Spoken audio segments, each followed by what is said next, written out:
saya dapat tamu, nggak perlu saya sebutkan namanya, tadi pagi berdua menyampaikan ke saya,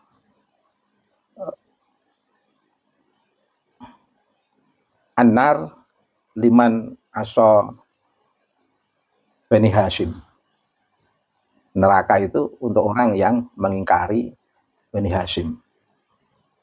Dia mengatakan begitu. Saya tanya, pernyataan itu dari mana? Saya barusan saja punya tamu banyak.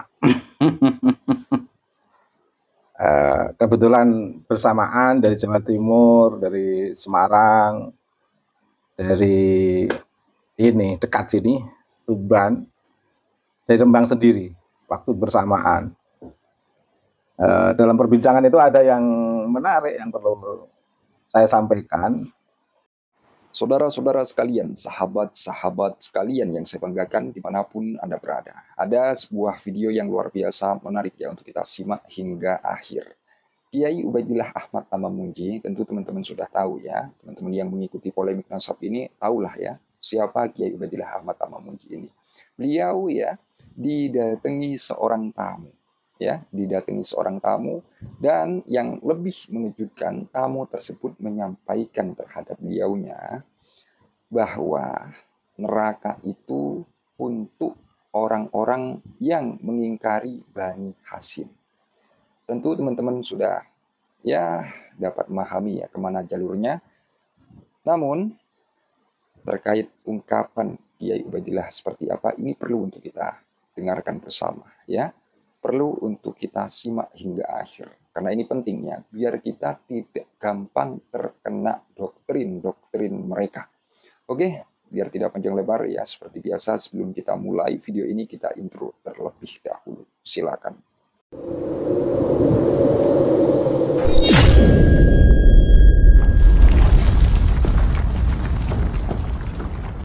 Saya barusan saja punya tamu banyak. Kebetulan bersamaan dari Jawa Timur, dari Semarang, dari ini dekat sini, Tuban, dari Rembang sendiri, waktu bersamaan. Dalam perbincangan itu ada yang menarik yang perlu saya sampaikan. Mereka itu bertanya kepada saya, mengapa Kiai mendukung Kiai Imad? Barangkali ada yang tidak disampaikan di publik, tapi disampaikan di kita. Akhirnya saya jawab, saya tidak mendukung Kiai Imad, tapi mengapresiasi. Ketawa semua. Pada ketawa semua. Iya kan? Sebenarnya yang menggugat nasab klan Ba'alwi, yang mereka itu mengaku sebagai cucu Nabi, itu kan hanya Kiai Imad. Melalui tesisnya, satu orang Kiai Imad menggugat klan Ba'alwi yang notabene tidak hanya ada di Indonesia, tapi di seluruh, hampir di beberapa negara itu ada Ba'alwi, khususnya beberapa negara Islam. Jadi kalau menggugat Ba'alwi, nasab Ba'alwi itu berarti menggugat dunia. Dan itu hanya Kiai Imad dari Jawa, Jawa Banten, karena dia memang ada darah Jawa, darah Banten itu, darah Madura, yang jelas Al-Jawi. Satu Kiai Imad bisa membuat bingung klan Ba'alwi. Jadi yang menggugat Kiai Imad. Ulama-ulama itu sifatnya mengapresiasi. Saya mengapresiasi. Saya dari awal saya mengapresiasi Kiai Imad. Pernyataan-pernyataan awal saya lebih dominan di mengapresiasi. Sehingga kalau masalah nasab, terkait dengan data-data nasab, langsung saya suruh mengikuti konten-konten yang ada Kiai Imad. Biar validasinya jadi satu dari kepakaran Kiai Imad dan sekaligus keberanian Kiai Imad yang luar biasa. Satu Kiai Imad, yang lain itu kan mengapresiasi.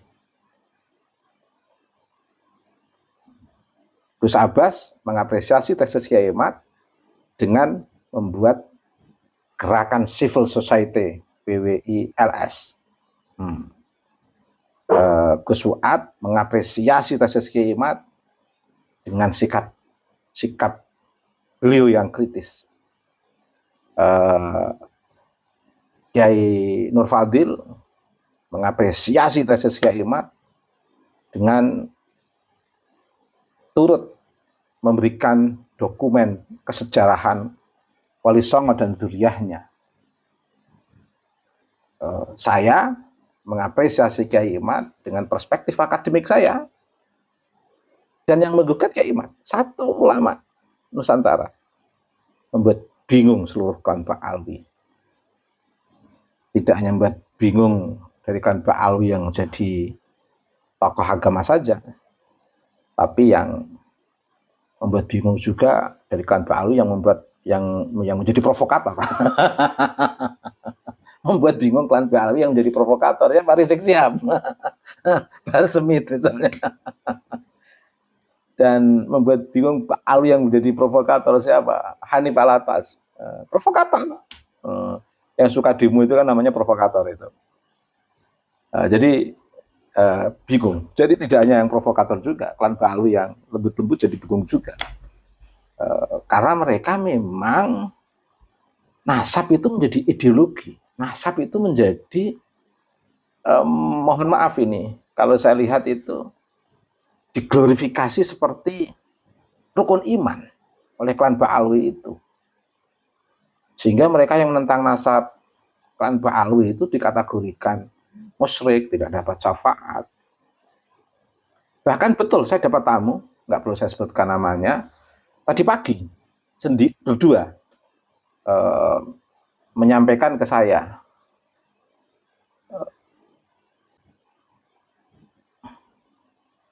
An-nar liman aso Bani Hashim. Neraka itu untuk orang yang mengingkari Bani Hashim. Dia mengatakan begitu. Saya tanya, pernyataan itu dari mana sumbernya? Pokoknya dengar begitu katanya. Itu karena mungkin ikut ceramah Ba'alwi itu. Lah terus gimana kalau kita mengingkari Abu Jahal? Gimana kalau kita mengingkari Abu Lahab? Dia juga Bani Hashim loh, misalnya. Kan jadi repot kalau tag ini dijadikan pembenaran. An-nar liman aso Bani Hashim, ini kan kacau. Luar biasa. Ini contoh-contoh doktrin-doktrin yang mengarah kepada upaya memaksumkan Ba'alwi. Berbahaya. Berbahaya. Fitnah syara akan muncul nanti, orang ngaku-ngaku cucu Nabi. Tapi kontra risalah. Karenanya fenomena yang sudah luar biasa, gejala fitnah syara sudah nampak di depan mata, muncul tesis Kiai Imad. Akhirnya para ulama Nusantara banyak yang mengapresiasi. 99%. 1%-nya itu terhitung jari itu. Dari mana? Dari data acak aja saya. Beberapa tokoh yang bertemu dengan saya, bahkan yang membela Ba'alwi. Saya nggak perlu menyebutkan namanya. Pembela Ba'alwi. Saya nggak perlu menyebut namanya. Saya ulang lagi, pembela Ba'alwi. Diam-diam ngomong sama saya, mengapresiasi tesis Kiai Imad. Mengapa dia menjadi pembela Ba'alwi secara publik? Ya udah terlanjur. Dekat dengan Ba'alwi. Tamu-tamunya Ba'alwi banyak, keluarganya ada dari Ba'alwi.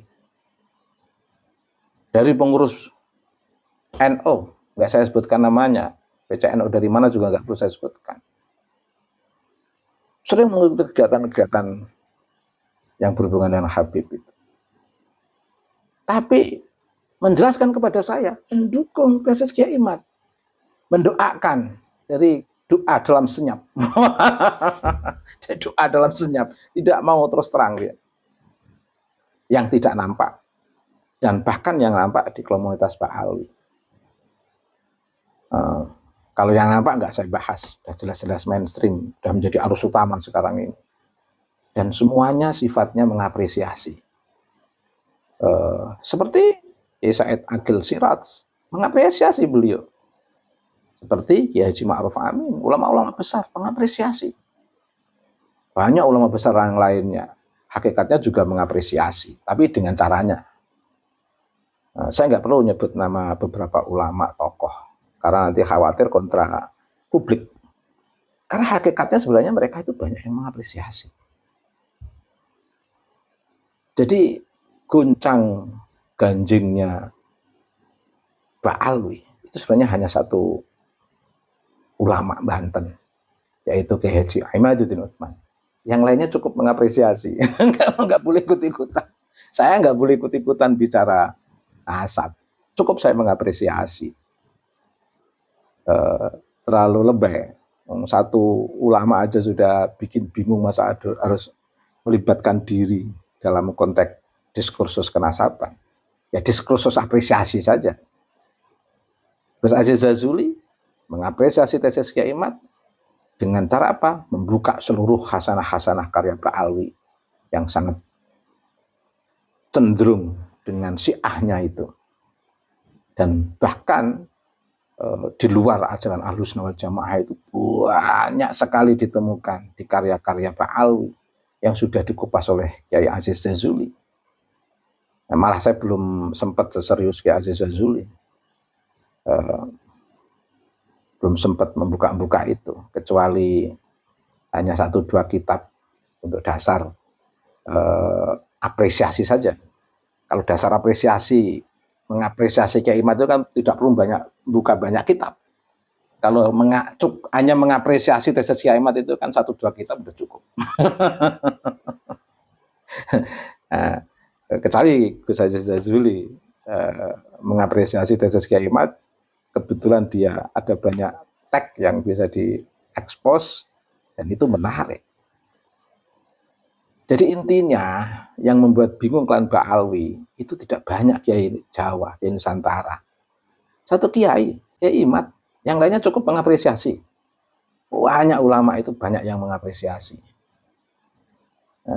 Coba kasus Muktamar Jatman yang ke-13 dengan langkah senyap tapi pasti mereka itu hampir dan itu mengapresiasi tesis Kiai Imad, tapi nggak menampakkan. Di desa-desa beberapa kesempatan saya dalam perjalanan berhenti di masjid, sholat, ketemu beberapa kiai imam masjid, menyapa karena sering ikuti diskursus nasab, lihat saya disebut nama saya, ya gimana lagi saya mengaku, ya betul saya. Terus dia akhirnya minta saya mampir ke rumahnya, dibuatkan kopi, tapi saya janjikan sebentar, 10 menit. Atau ada yang berhenti di teras masjid, hanya 5 menit. Intinya apa? Mengapresiasi tesis Kiai Imaduddin Utsman. Jadi yang menggugatkan Pak Alwi itu hanya satu, Kiai Imaduddin Utsman. Yang lainnya mengapresiasi, bersama dengan apresiasi itu merefleksikan kekhasannya masing-masing untuk mengiringi apresiasi itu. Karena memang mengapresiasinya para tokoh pergerakan, para kiai itu kan nggak hanya sekedar apresiasi. Tentu ada refleksi-refleksi yang ngimbangi pola apresiatif itu. Saya mengapresiasi Kiai Imad, ya ngimbangi dengan pandangan-pandangan akademik saya. Tapi intinya hanya Kiai Imad yang menggugat. Gagah. Padahal pernah direndahkan perbandingan satu Habib dengan 70 ulama. Jauh sekali. Sebaliknya, Satu Kiai Jawa tidak hanya 70 habaib. Masya Allah. Bahkan kalau dihitung ribuan habaib, seluruh klan ini kan akhirnya harus berhadapan dengan satu kiai, yaitu Kiai Imaduddin Utsman. Kiai yang lain cukup mengapresiasi. Validasi keabsahan dari gugatan ini ada pada tesis Kiai Imaduddin Utsman. Yang lainnya mengapresiasi. Sekali lagi, mengapresiasi. Cuman mengapresiasinya ada yang menampakkan, ada yang tidak menampakkan, ada yang malu-malu antara menampakkan dan tidak menampakkan. Itu saya sampaikan ke tamu pada ketawa semua sampai akhir itu tadi. Ya pada akhirnya salam untuk Kiai Imaduddin Utsman.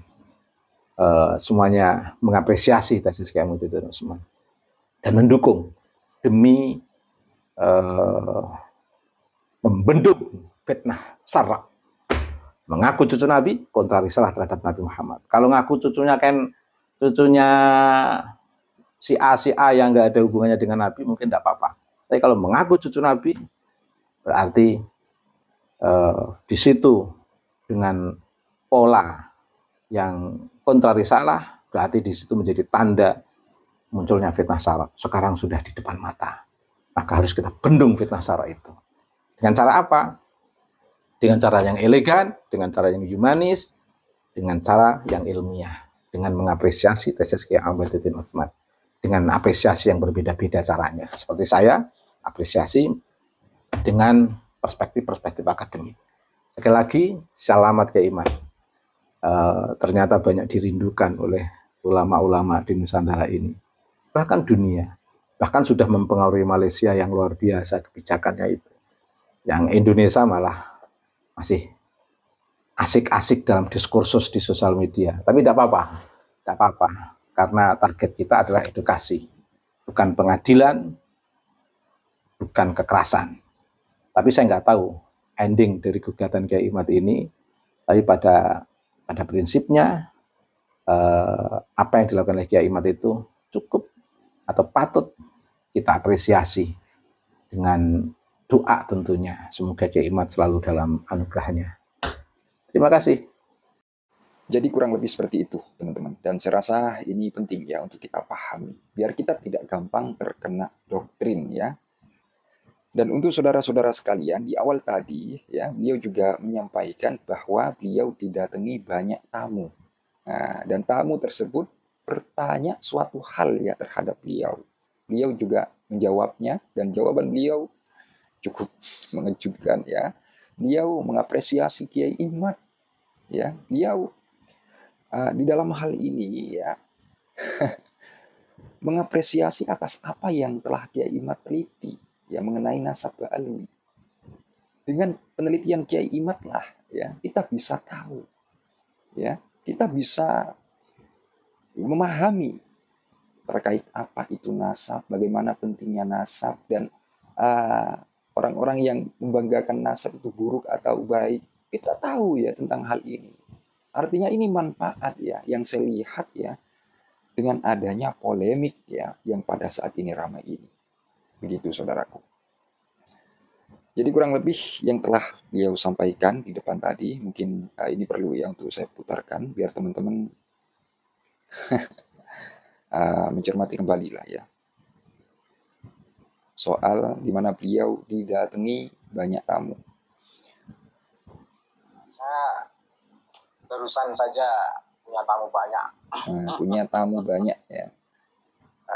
Kebetulan bersamaan dari Jawa Timur, dari Semarang, dari ini dekat sini, bukan di Rembang sendiri, waktu bersamaan. Iya.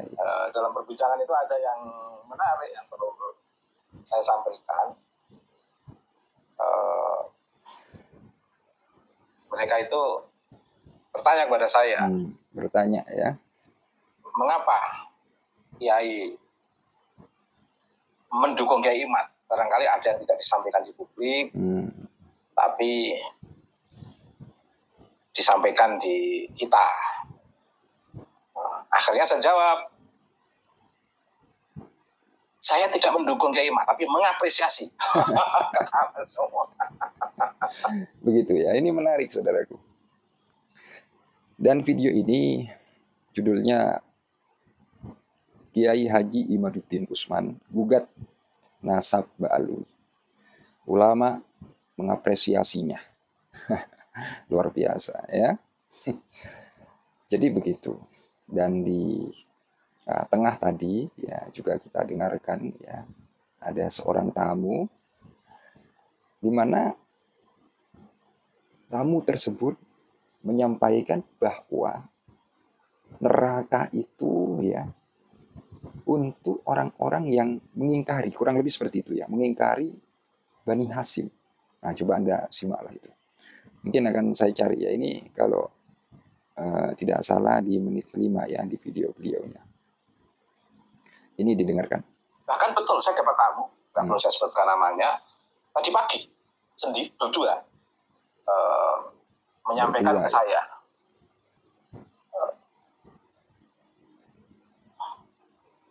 Anar liman aso Bani Hasyim. Itu ya, Anar liman aso Bani Hasyim.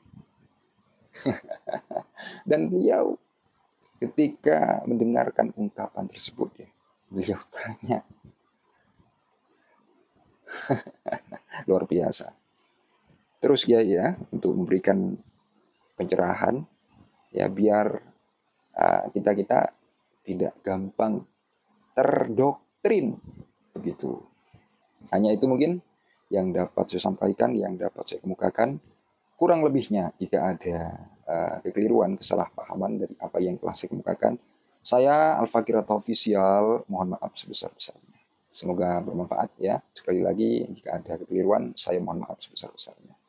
Akhirul qaul ihdinas siratal mustaqim. Wassalamualaikum warahmatullahi wabarakatuh. Terima kasih.